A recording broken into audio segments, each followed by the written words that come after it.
Gloire à Dieu, Amen. Dans le thème de notre mois, dans la prière, dans notre prière efficace nous avons déjà partagé le verset au début dans Jean 15. Le titre que nous allons avoir ce matin, c'est « Faire la bonne demande afin d'être écouté ». Faire la bonne demande afin d'être écouté. Il est vrai qu'avant de commencer à parler ou de faire quoi que ce soit d'autre, il faudrait s'assurer qu'on soit écouté. Je ne sais pas si vous êtes déjà aussi arrivé, des fois, de demander des choses à Dieu, de passer des heures dans la prière et de ne pas avoir de réponse. Je ne vous parle pas d'une réponse qu'on aurait envie de recevoir. Parce que des fois, il est vrai que nous venons aussi à Dieu avec des demandes, mais nous avons aussi déjà la réponse à cette demande. Ou en tout cas, une réponse que nous voudrions avoir. Amen. Amen. On vient à Dieu avec des requêtes. Mais comme on le dit souvent, ces requêtes ont déjà, selon notre subconscient, une façon d'arriver. C'est pour ça que des fois encore on peut voir des chrétiens jouer à des jeux d'hasard, à la loterie, à des tribolos, à des lotos, etc. Parce que oui, ils demandent la richesse à Dieu, mais dans leur conscience, ils ont déjà aussi de se dire comment Dieu pourrait me bénir. Par quelles ressources Dieu va pouvoir faire agir la chose. Et c'est là où des fois on limite Dieu. Si on prend la parole de Dieu dans 1 Jean 5 au verset 15, dès que nous avons trouvé la parole, nous pouvons nous lever pour honorer cette parole. 1 Jean 5 au verset 15.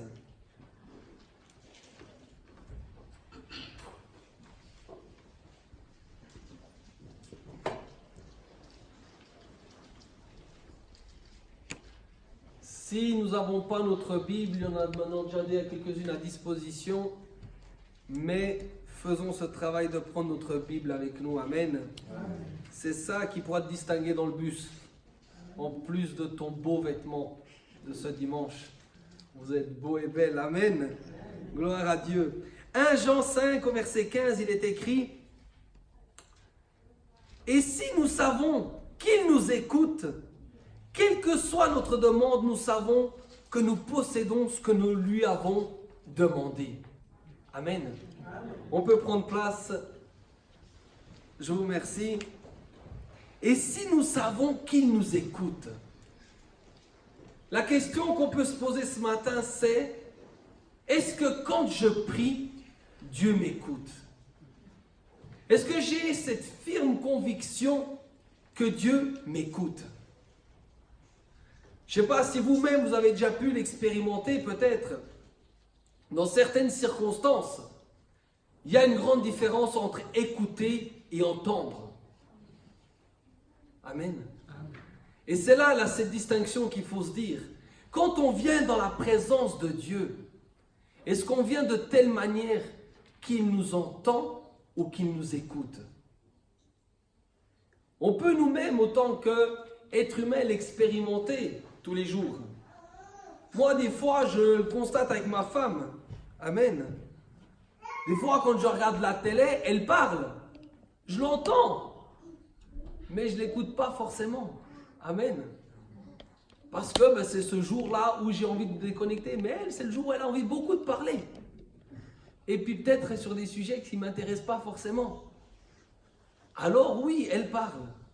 Et je l'entends. Mais après, elle cherche une réponse aussi.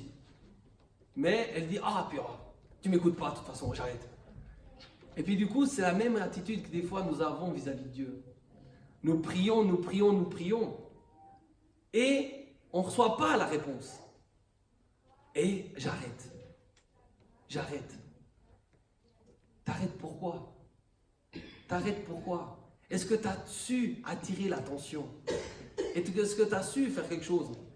Maintenant, elle sait, elle est à la télé maintenant. Et maintenant, j'ai plus le choix. Je dois écouter. Amen. Parce que des fois, c'est ce genre de dialogue où des simples bruits suffisent. Ah. Et ça parle. Mais toi, tu n'entends rien, ça passe à travers toi. Maintenant, comment savoir? Comment, quand nous arrivons en face de Dieu, dans ce moment de prière, d'intimité, qu'il écoute? Qu'il écoute. Quelle peut être cette assurance que nous pouvons avoir? Nous pouvons le constater aussi avec nos enfants. Quand notre enfant vient avec nous avec une demande, on va être tout attentif à qu'est-ce qu'il veut. Mais une fois que tu lui as donné sa réponse, tu passes au mode veille. Et que s'il vient te demander des bonbons, que tu lui dis non, puis qu'il vient demander 50 fois bonbons, ben à un moment donné, tu n'écoutes plus. Tu l'entends, mais tu n'écoutes pas. Le tout étant juste de savoir est-ce que nous avons su distinguer la réponse de Dieu. Tantôt d'une manière qui va parler, tantôt d'une autre. Et le tout étant de savoir encore, est-ce que nous acceptons la réponse? Comme on a vu dimanche passé, la réponse de Dieu par moment peut être non. Mais est-ce que nous acceptons ce non? Ou est-ce que maintenant on veut aller en confrontation avec Dieu? Et nous n'acceptons pas ce non. C'est ce que les enfants essayent. Ils essaient de rentrer dans cette confrontation. Mais est-ce que nous les écoutons, nous les entendons? Le monde, c'est exactement la même chose. Dans 1 Jean 4, au verset 5 à 6,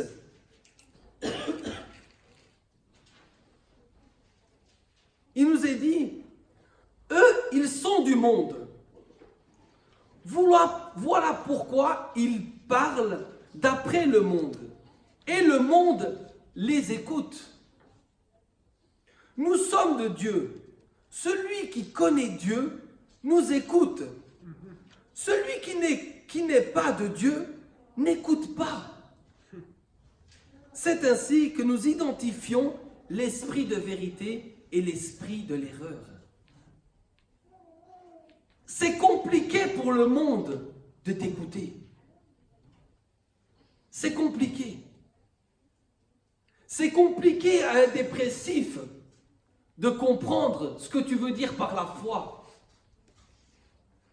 Tu parles à d'autres personnes qui appartiennent à Dieu. Tu dis qu'il faudra vivre par la foi. Il va te comprendre. Tu parles à quelqu'un du monde, à un dépressif, à quelqu'un qui ne connaît pas Dieu. Ça va être compliqué. Mais Dieu merci, ce qui est compliqué ou voire impossible à l'homme, reste possible à Dieu. Et c'est là où finalement, c'est aussi important que nous puissions continuer à parler. Parce que oui, il ne va pas nous écouter, mais il nous a entendus. Et avec ce qu'il a entendu, Dieu pourra travailler son cœur. Amen. Amen. Mais maintenant, nous, quand nous nous approchons de lui, c'est là que maintenant on voit que pour avoir l'attention de quelqu'un, pour avoir l'attention de Dieu, il y aura un préalable avant ça. Il y aura un préalable. C'est-à-dire, tu viens auprès de lui, pour quelle intention? Avec quel but? Et puis on peut reprendre dans Jean 5. Dans Jean 5, au verset 14, on commencera juste un verset avant, et il nous dit, nous avons près de lui cette assurance. Et c'est là que maintenant vient une condition. Cette assurance a une condition. Pour avoir cette attention de Dieu, pour avoir cette écoute de Dieu, il y a une condition. Et si nous demandons quelque chose conformément à sa volonté, il nous écoute. Amen. Amen. Et c'est là que maintenant on doit constater, est-ce que la demande que je viens déposer auprès du Père, est-ce qu'elle est conforme à sa volonté?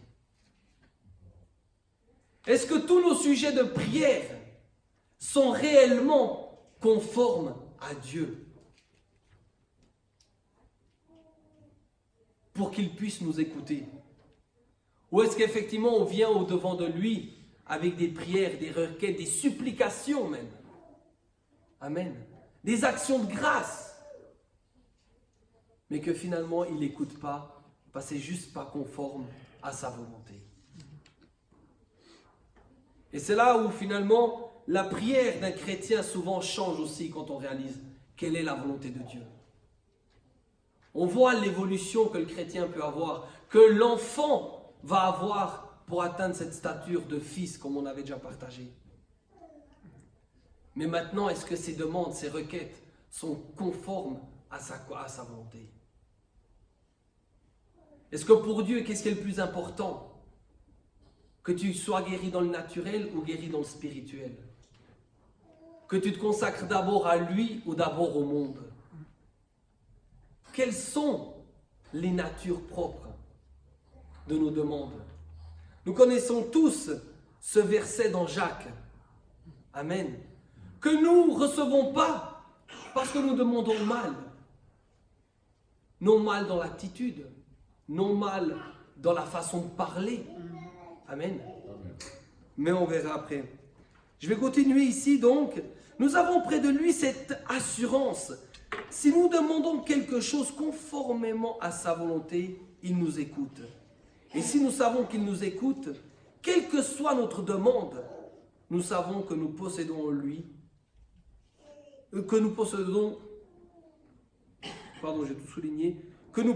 ce que lui avons demandé. Si quelqu'un voit un frère commettre un péché, qu'il ne mène pas à la mort, qu'il prie, et Dieu donnera la vie à ce frère. Maintenant, c'est ce que je voulais dire, c'est où ça m'avait touché, c'est de dire oui, je viens auprès de Dieu avec des requêtes et des demandes. Mais est-ce qu'elles sont prioritaires pour lui? Est-ce qu'elles sont prioritaires? Il y a aussi des conditions, il y a aussi des préalables pour que Dieu nous écoute, pour être conformément à sa parole, certes. Mais il y a aussi des autres attitudes que pour être conformément à sa parole, on doit aussi avoir. Jacques, on peut vite prendre, comme ça on le lit, on l'aura entendu ce matin. Jacques 4, au verset 3. Quand vous demandez, vous ne recevez pas, parce que ce que vous demandez mal. Ce mal, ça veut dire quoi? Dans le but de satisfaire vos passions. Et c'est là où beaucoup, avec de faux enseignements peut-être au préalable,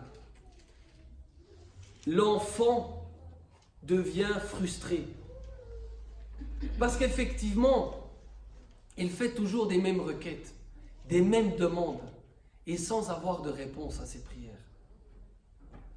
Nous-mêmes aujourd'hui, quand nous éduquons nos enfants, on leur dit un non peut-être. On leur dit un non une troisième fois, une quatrième, mais on leur explique pourquoi c'est non.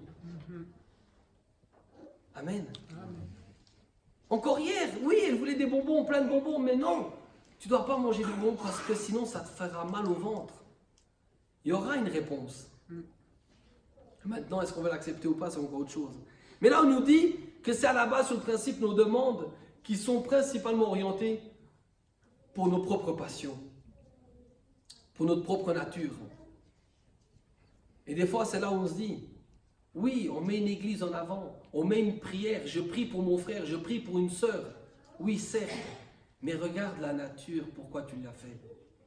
Est-ce que là, derrière, c'est pour que la gloire vienne à Dieu ou pour que la gloire vienne à ma chair, à mon moi? Amen. Et c'est là où des fois, on va être confronté à ça aussi. Où là, finalement, ce n'est plus Dieu qui agit, c'est moi qui agis.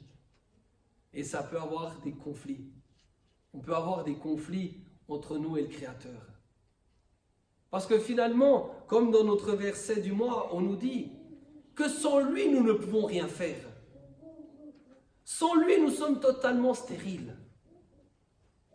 Mais une fois que nous arrivons à produire ce fruit grâce à lui, à qui rendons-nous gloire et grâce? Et c'est là que finalement, on voit que le monde qui nous entourent nous attirent quand même. La gloire de ce monde, beaucoup, enfants de Dieu, recherchent quand même cette gloire. Cette célébrité. Cette célébrité. Ce prestige, cette notoriété, on la recherche quand même. Et au côté de la dernière fois, un pasteur qui voulait se déplacer, oui, mais où les conditions? Jet, voiture, tout, oui, d'accord. Amen. Et ceci pour la gloire de Dieu, bien évidemment. Amen. Non, quand on va devant Dieu, c'est de voir premièrement comment est l'état de notre cœur. Je fais cette demande. Ta demande, elle est peut-être même bien. Mais que se passe-t-il si Dieu répond de manière favorable? Qu'est-ce qui serait passé dans la vie de Paul si à ces 3 reprises où il a prié Dieu pour lui enlever ce qu'il considérait comme une écharpe dans sa plaie, il aurait répondu de manière favorable? Est-ce que ça aurait été le Paul qu'on connaît? Amen. Mais nous, est-ce que nous analysons d'abord au préalable notre cœur? De dire, Seigneur, je veux ceci, je veux cela, parce que ceci, parce que cela. Je ne veux pas donner d'exemple, parce que c'est là où finalement l'exemple va peut-être te condamner. Non, je ne sais pas, moi-même, je peux donner mes propres exemples. Au début, c'est comment on t'a attiré à Dieu, pour quel but tu es venu à l'église. Amen. Amen. Moi, je regarde au début, c'était pasteur Pedro, j'étais dans ma cuisine à Cortaillot, parce que j'avais ce fameux frère du monde, qui me disait, mais toi aussi, tu as adhéré à cette église, tu dois donner de l'argent. Écoute, je sais pas, ça fait une semaine que j'ai écouté là, je sais pas, là, je ne vais même pas à l'église, rien. Première question, c'est bien que j'allais poser. Quand il est venu à la maison à la cuisine, je lui ai dit, on doit donner de l'argent, nous, à l'église, là, à Dieu, là. Il fait, non, frère, regarde, on prend Malachi. Et on prend. Et là, de nouveau, et c'est là où c'est l'importance d'être dans une maison, d'être dans une église, d'être dans une famille. Parce que de nouveau, ce que tu peux comprendre de tes écritures, avec ton esprit mondain, t'amène à la dérive. Amen. T'amène à la dérive. Et ça marche. Parce que Dieu est fidèle à sa parole. Les premiers mois, quand j'ai appris ce verset, mettez de moi de sorte à l'épreuve. Ok. Les 2 premières semaines, ça a été épreuve pour Dieu. J'ai donné. J'ai dit, maintenant, je mets à l'épreuve.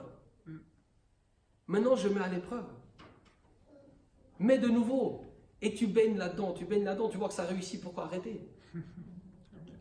Ça réussit, pourquoi arrêter? Amen. Mais est-ce que tu le fais avec la sagesse et l'intelligence de Dieu aussi? Est-ce que tu le fais avec la sagesse et l'intelligence de Dieu? Et c'est là que tu constates que finalement, Dieu t'a déjà quand même plus donné que ce qu'il avait donné au préalable au plus grand milliardaire qu'il puisse avoir. Qui lui a commencé dans un garage tout pourri, sans un franc, juste avec une révélation. Et toi, moi à l'époque, au lieu de chercher la révélation, je cherchais l'argent.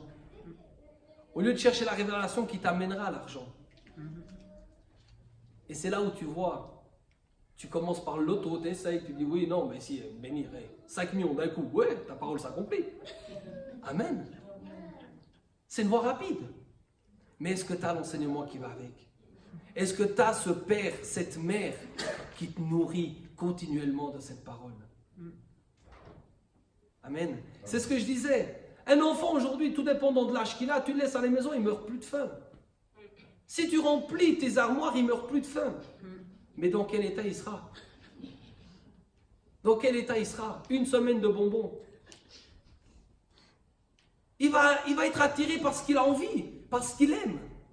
La même chose, toi, tout seul avec la parole, tu ne vas pas aller chercher ce qui te dérange.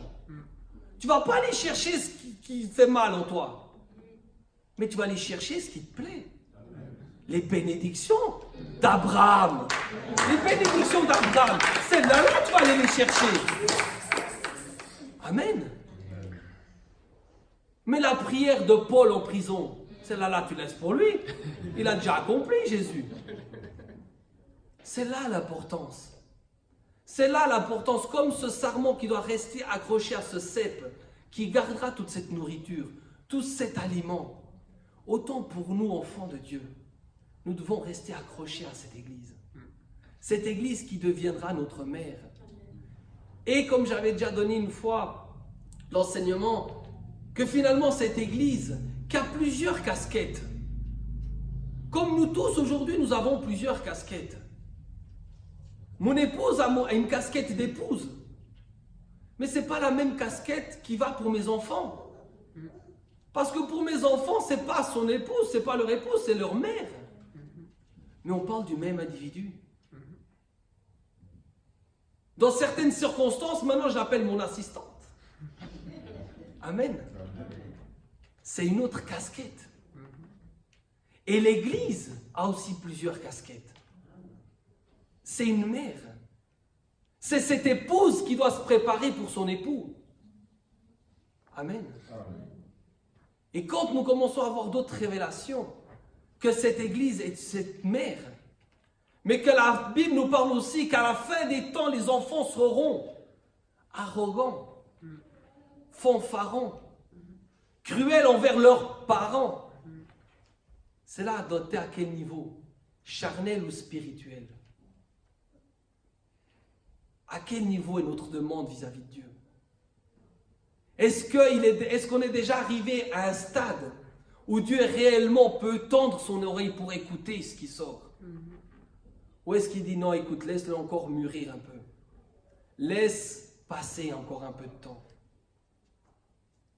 Et c'est là l'importance d'avoir cette assurance, de se dire Seigneur, quand je viens devant toi, je sais que tu m'écoutes. Dimanche passé, ça m'a quand même interpellé, ça m'a choqué. La réponse rapide de Dieu en vis-à-vis de son enfant David. David lui pose cette question, est-ce que je vais y aller? Si j'y vais, d'accord, est-ce que je vais les rattraper, est-ce que je vais les avoir? La réponse est imminente. Va, non seulement tu vas les rattraper et tu ramèneras tout. Et nous, combien de réponses, combien de prières sont encore sans réponse? Je ne te dis pas que ta prière doit être exaucée ou pas, mais ta prière doit avoir une réponse. La prière à Paul n'a pas été exaucée, mais il a eu une réponse. Ce qui fait que pour ça, il a prié que 3 fois. Et pas maintes et maintes fois. Pourquoi? Parce qu'il a eu sa réponse.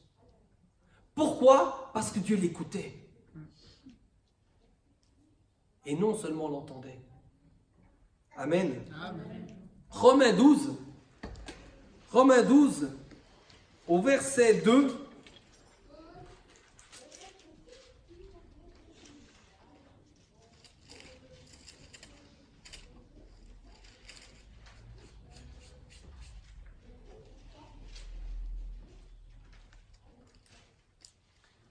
Un verset que nous connaissons par cœur, mais que Dieu nous rappelle encore ce matin. Ne vous conformez pas au monde actuel. D'autres versions, ne vous conformez pas au siècle présent. Mais soyez transformés par le renouvellement de l'intelligence afin de discerner quelle est la volonté de Dieu, ce qui est bon, agréable et parfait. Amen. Mais pour distinguer cela, est-ce que c'est avec notre nature du monde que nous allons pouvoir discerner ce qui est bien pour Dieu, ce qui lui est agréable? Ou est-ce que c'est d'abord avec cette intelligence renouvelée? Et c'est là les préalables qu'il faut commencer à avoir. Avant même de pouvoir commencer à faire des demandes à Dieu, c'est de se poser la question, est-ce que mon intelligence a été renouvelée? Parce que si ton intelligence n'a pas été renouvelée, finalement tu vas vouloir te conformer au siècle présent. Parce que le siècle présent suit des tendances. Elle suit des tendances. Et finalement, on va vouloir se conformer à ces tendances. Parce que si nous sommes du monde, nous serons attirés par le monde. Mais si finalement, aujourd'hui, on a cette intelligence qui est renouvelée, même si aujourd'hui quelque chose pourrait paraître obsolète pour le monde, mais que c'est agréable à Dieu, tu le feras quand même. Regarde autour de toi lundi. Demain, dis que tu es allé à l'église. On va dire, mais mec, c'est passé ça. C'est devenu obsolète. Au mieux, fais-le depuis chez toi. T'as tout en direct. T'as tout en direct. Pourquoi tu veux t'y déplacer? Parce que de nouveau, enfant de Dieu, mais avec les raisonnements du monde. Amen. Oui, tu habites là à Franfrousse, là, je ne sais pas où tu es. Tu dois venir encore en chameau à l'église. Oui, tu peux assister une fois en internet. Ça, il y a du bon. Mais il y a des choses qu'il ne faut pas rater. Il y a des choses que tu vas les recevoir là, aujourd'hui. Il y a des choses que si tu n'es pas là, tu ne les auras plus. Même si on te raconte, le train est passé. Des choses qui vont paraître obsolètes pour le monde, mais que si ça demeure bon et agréable à Dieu, il faut continuer à le faire. Et exhorter ceux qui ne le font pas encore. Et c'est là où on nous dit, renouvelle ton intelligence. Renouvelle ton intelligence. Pasteur Franco, c'était notre exemple encore. C'est lui qui dit encore aujourd'hui à mon âge, j'apprends. Alors toi, avec 20 ans, 30 ans, 40 ans, 50 ans, t'es pas en temps, non? Puis au pire, si Dieu t'a tout donné, viens transmettre, viens partager. Amen. Amen. Marc 11, au verset 24, nous avons aussi ici un petit préalable. Et non pas des moins importants.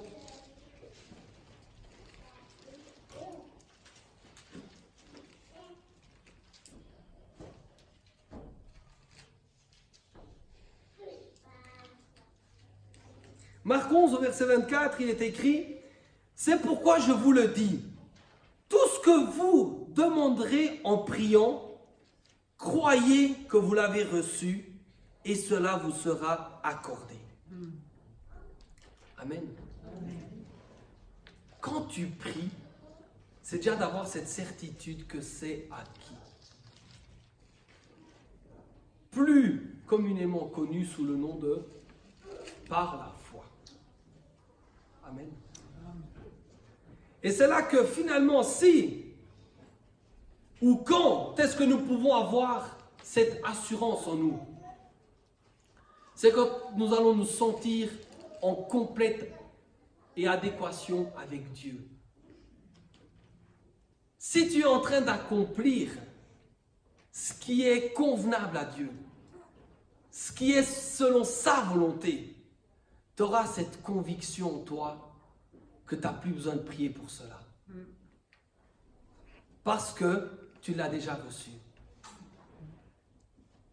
Amen. Amen. On voit l'état des gens qui suivaient Jésus. Jésus a prié pour ce figuier. Est-ce que ça a été visible de suite? Je ne pense pas. Parce que finalement, ceux qui suivaient Jésus ont été surpris par la suite. Amen. Amen. C'est par la suite que les serviteurs qui l'accompagnaient ont été surpris. Mais regarde, maître, le figuier que tu as maudit, il a séché. Amen. Mais maintenant, est-ce que Jésus était dans la volonté du Père ou pas? Amen. Toute chose est régie par des lois. Toute chose. Maintenant, nous, quand nous sommes dans nos demandes, dans nos prières, est-ce que nous sommes en train de vouloir conditionner Dieu à notre vie parce que nous avons déjà mis notre vie selon ce qu'elle devait être? Ou est-ce que nous voulons nous conditionner à cette vie que Dieu a déjà préparée d'avance pour nous? La prière restera totalement et est totalement différente. Demander quelque chose qu'on estime être bon pour nous en ce moment, ou demander la volonté de Dieu pour ce moment même et ce moment présent, c'est totalement différent. Et c'est là où Dieu va pouvoir se dire, non, écoute, je laisse à peine de côté. Je laisse à peine de côté. J'entends, mais j'écoute pas. Quand j'entendrai quelque chose qui me plaît, là, je vais écouter. Amen. C'est comme encore hier, on partageait sur le pardon de nos péchés. On avait dit, oui, le Fils de Dieu aujourd'hui ne pêche plus, ne pêche pas dans certaines versions. Mais qu'est-ce qui est de nos péchés? Est-ce qu'ils nous sont pardonnés? Oui, non. Tout le monde te dira oui. Tous nos péchés sont pardonnés. Certes. Mais dans les 4 évangiles, Jésus rappelle qu'ils te seront pardonnés si tu pardonnes à ton prochain. Dieu pardonnera tes offenses comme tu pardonnes à ceux qui t'ont offensé. Et c'est pour ça que des fois, nous n'arrivons pas à avancer. On veut rester avec ce pardon. Dieu m'a pardonné de toutes choses, oui. Mais maintenant, quelle est ton attitude pour réellement que le pardon s'asseye en toi?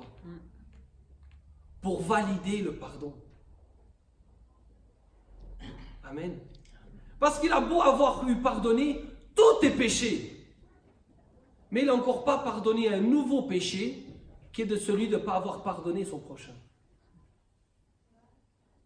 C'est comme si maintenant tu commets une infraction, tu payes pour ton infraction. Dans ce cas de figure-là, c'est Jésus qui a payé pour nous. Mais qu'à peine sorti de sa présence, tu recommets la même infraction. Est-ce que tu as besoin d'une condamnation? Est-ce que tu as besoin d'un nouveau pardon? Et c'est là où la parole nous dit, pardonnez à ceux qui vous ont offensé. Comme qui? Comme le Père vous a pardonné, nous a pardonné. Et aussi longtemps que tu ne pardonneras pas, tu demeureras toujours avec un péché, non pardonné par Jésus. Parce que tu es continuellement là-dedans. Et maintenant, est-ce que Dieu écoute le pécheur? Amen. Est-ce que Dieu écoute le pécheur? Et c'est là que finalement, s'il y a ce travail qui s'opère, s'il y a ce renouvellement de l'intelligence, s'il y a maintenant de ne pas me conformer au siècle présent, mais à la parole de Dieu, c'est là où on va évoluer, avancer. Parce que Dieu maintenant verra aussi à ce qu'il nous a donné d'accomplir. Nous allons avoir ce Saint-Esprit qui va nous aider, qui va nous révéler. Regarde que Dieu t'écoute. Dieu t'écoute, mais fais attention à ça. Règle ce petit problème. Et c'est là où on nous dit qu'on ne va plus pécher. Pourquoi? Parce qu'on aura tout le temps cette petite voix qui va nous dire est-ce qu'on fait bien ou est-ce qu'on fait mal? Et ce mal, nous n'allons pas l'accomplir. Nous n'allons pas passer de l'autre côté, du côté pécheur. Parce que nous saurons donner oreille à qui est bon de donner oreille. Ta chair t'appellera. Ta chair t'appellera à aller. C'est pour ça qu'on nous dit aussi de résister. Résister jusqu'à quand? Jusqu'à quand il fuira loin de vous. Amen. Amen. Jean 9 au verset 31.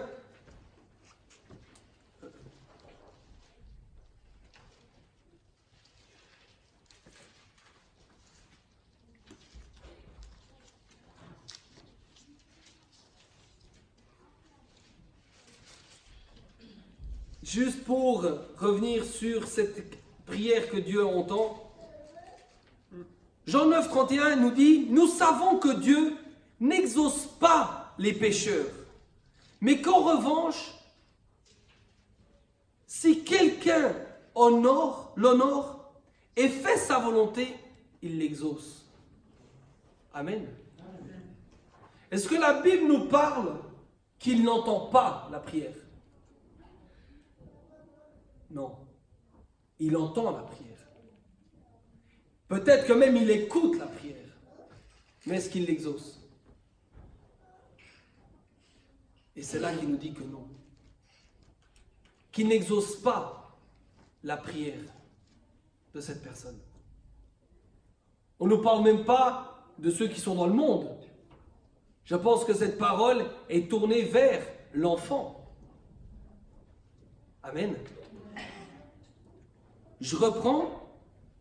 Nous savons que Dieu n'exauce pas les pécheurs, mais qu'en revanche, si quelqu'un l'honore et fait sa volonté, il l'exauce.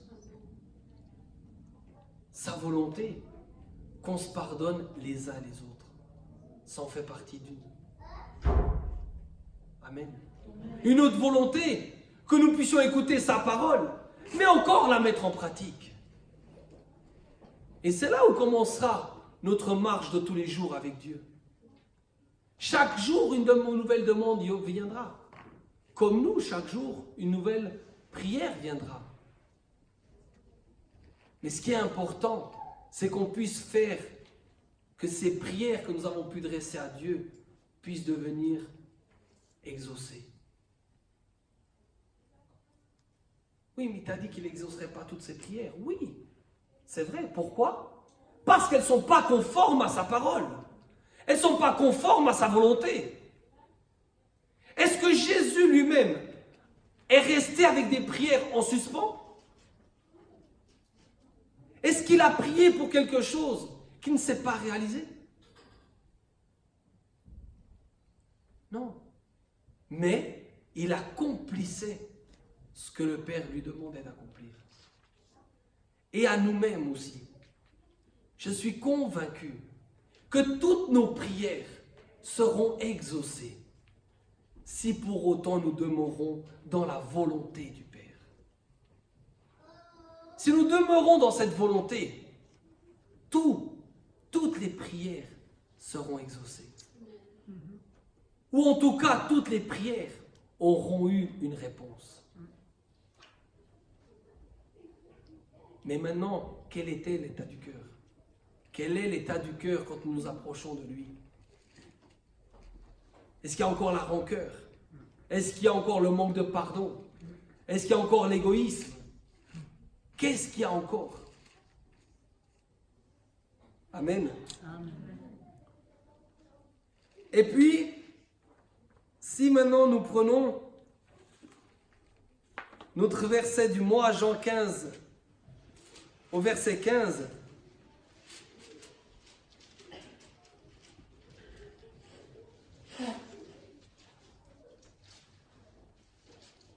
pardon, 5.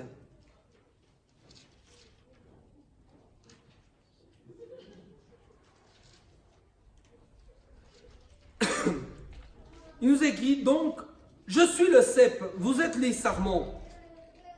Celui qui demeure en moi et en qui je demeure porte beaucoup de fruits.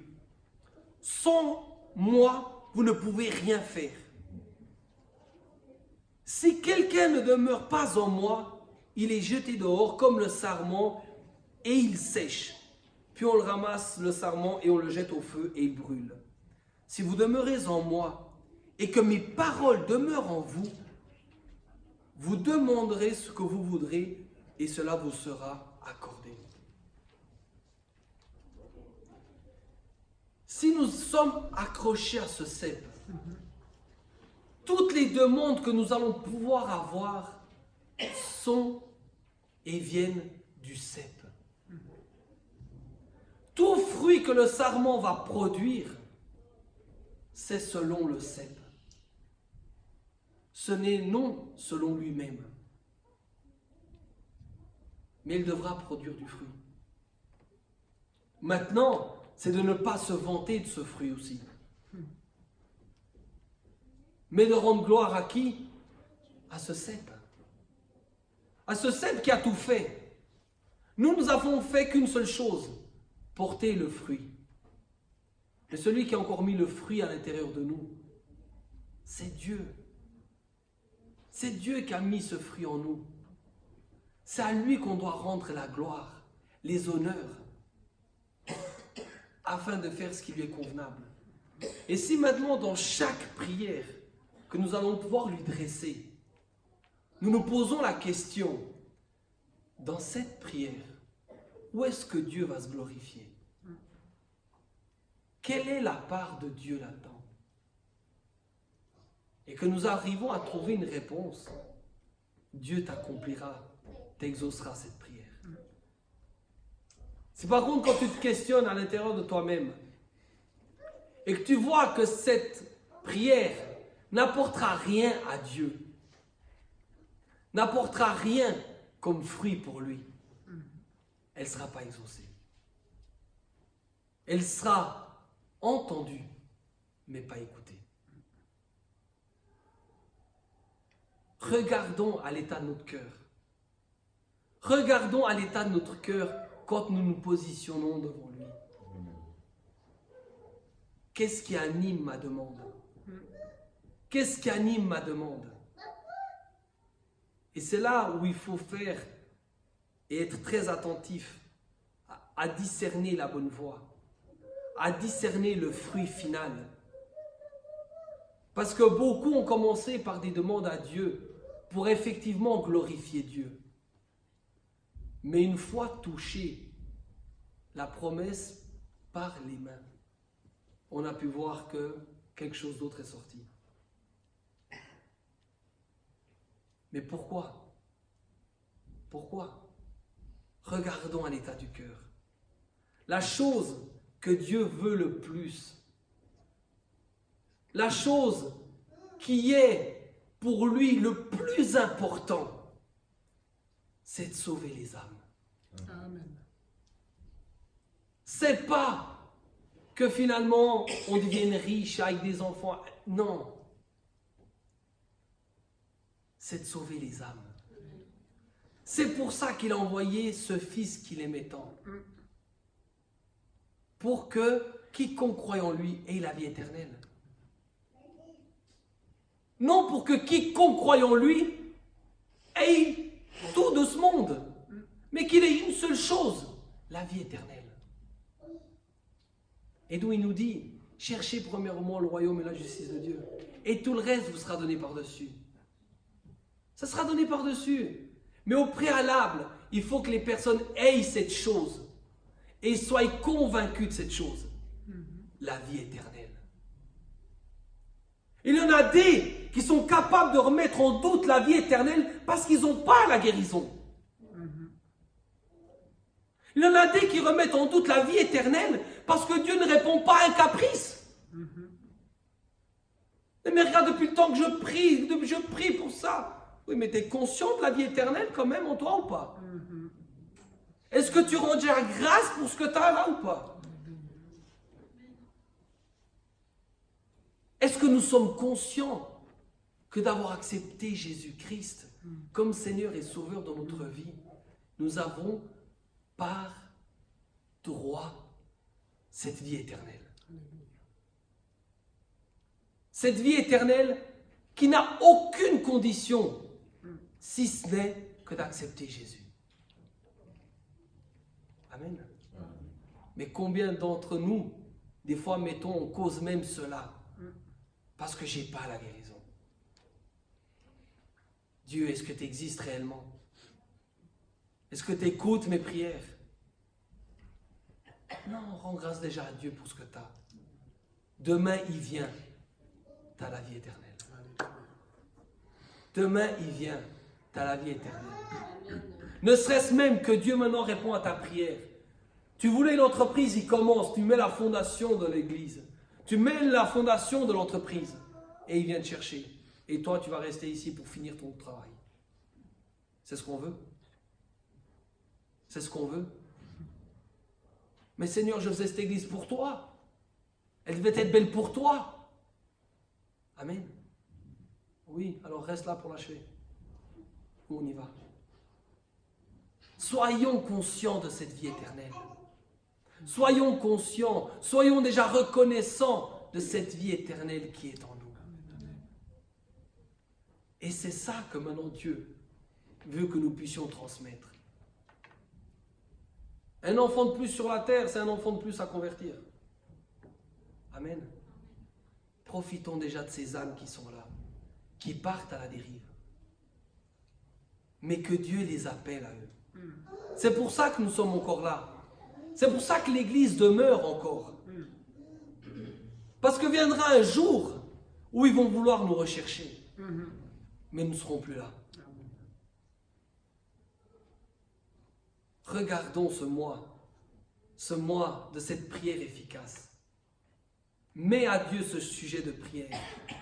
Mets à Dieu ce sujet de prière, de pouvoir toucher une personne par jour. Tu verras si Dieu n'exauce pas cette prière. Amen. Tu verras si Dieu n'exauce pas cette prière. Mais là aussi, ça montrera l'état du cœur. La Bible nous dit qu'il n'y a pas plus grand amour que de donner sa vie pour quelqu'un d'autre. Le monde te comprendra, ouais, il faut donner ton cœur, ton rein, ton X, ton Y. Amen. Allez, pour toi, non. Au moment que tu prendras pour ne pas faire tes tâches, tes activités pour quelqu'un d'autre, tu renonces à toi-même pour quelqu'un. Quand le pasteur renonce à être avec ses enfants pour venir faire une visite chez quelqu'un, il renonce à sa vie pour quelqu'un. La parole traduit cela par « il n'y a pas plus grand amour que de faire cela ». Est-ce que cet amour est en toi? Est-ce que cet amour ce matin est en toi? Pour renoncer à ta vie, pour aller te réconcilier avec cette personne que tu n'aimes pas beaucoup. Cette personne que tu as pseudo-pardonnée. Amen. Amen. Renonce à ta vie pour la vie de quelqu'un d'autre. Il n'y a pas plus grand amour. Cette prière-là sera toujours exaucée. Ta demande de mariage, ta demande de voiture, je ne sais pas dans quelle catégorie, dans quel ordre de priorité elle est. Amen. Amen. Mais je sais que ce qui est le plus important pour Dieu, ce n'est pas ton corps. Celui-là, il est poussière, il retournera poussière. Mais l'âme qu'il a mis à l'intérieur, c'est celle-là qui est la plus importante. Amen. Mettons encore ce mois dans cette prière exaucée. Mets encore cette prière devant Dieu. Dieu, je suis celui que tu recherches. Je suis celui qui se tient là devant toi. Montre-moi. Crée cette opportunité de parler de toi. Crée cette opportunité. Et tu verras que tu ne sais pas comment. Tu ne sais pas pourquoi. Ça va matcher. Ça va fonctionner. Amen. Ça va impacter. Amen. Amen. Je suis allé... C'était jeudi, j'étais allé en souper de boîte. Je suis allé en souper de boîte et puis ma prière souvent le matin, c'est ça, c'est le Seigneur encore aujourd'hui, qu'on puisse partager un petit peu. Qu'on puisse partager un petit peu. Puis finalement, je me retrouve à table. Et puis avant d'aller à table, il y a des personnes avec qui on a plus d'infinité. On a plus d'infinité avec certaines et je me dis, ah cool, je vais me mettre à cette table. Ouais Manu, assieds-toi ici au milieu. Puis au milieu de la table, comme ça, c'est une table ronde, voilà. Ouais, cool. Ah mais attends, il y a les noms. Ah ouais, moi. Et du coup, je me retrouve dans une table, mais mon Dieu. Je me retrouve dans une table, ok, d'un côté, un nom italien. Je me suis dit, bon, on va parler italien, ça va être cool. Non, il parlait qu'allemand, super. Les deux en face, aussi que allemand, ok, nickel, super encore. Et à côté, deux français. 2 Français. Et la fille dit, ah, je crois que c'est pas un hasard. Ok, d'accord, c'est pas un hasard. Et je vous dis qu'on a fait entrée, plat, dessert, café, en train de partager la parole de Dieu. Amen. Le témoignage de la personne, je l'ai revu après le lendemain. Ah, c'est différent. Normalement, quand on rentre, on se prend toujours la tête. Des fois, elle pourrait presque prendre le train et moi la voiture. C'est continuellement, on sait que la dernière demi-heure, on ne parle plus. Et là, on a partagé, on a vu, on a partagé ensemble, on s'est réconciliés, etc. Il y a quelque chose qui a changé en lui. Je fais ma gloire à Dieu. Oui, mais on doit venir, mais gloire à Dieu d'abord. Prions maintenant pour ça. Je vous dis, cette prière, c'est ce qui est de plus cher aux yeux de Dieu. Il n'a pas épargné son propre fils pour ça. Il n'a pas envoyé son fils pour le reste des bénédictions. Il a envoyé son fils pour une seule chose. Et ça doit être ça le centre de notre prière encore. Amen. Amen. On va incliner nos têtes encore. Je suis convaincu encore que Dieu t'a peut-être parlé encore.